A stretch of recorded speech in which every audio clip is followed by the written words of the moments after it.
ஹதீஸ் 80.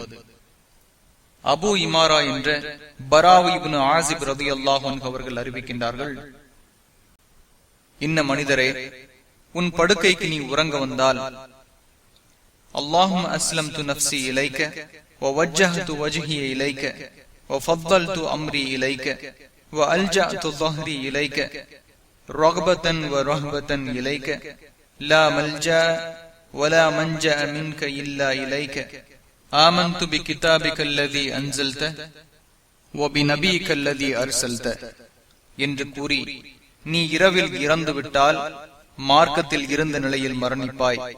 காலையில் எழுந்தால் சிறந்த காலையாக நீ அடைவாய் என நபி ஸல்லல்லாஹு அலைஹி வஸல்லம் அவர்கள் கூறினார்கள்.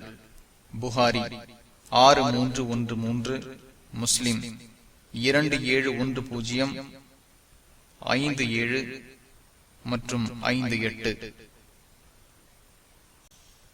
புகாரி முஸ்லிமின் மற்றொரு அறிவிப்பில் கீழ்கண்டவாறு உள்ளது: நீ உன் படுக்கைக்கு வந்தால் தொழுகைக்காக ஒழு செய்வது போல் ஒழு செய்வீராக.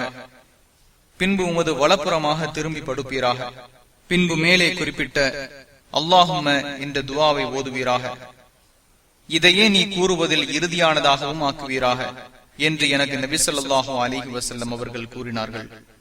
புகாரி 6311, முஸ்லிம் 2710, 56.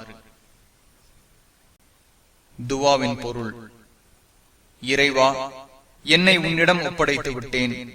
என் முகத்தை உன்னிடமே திருப்பிவிட்டேன். என் காரியம் அனைத்தையும் உன்னிடம் ஒப்படைத்து விட்டேன்.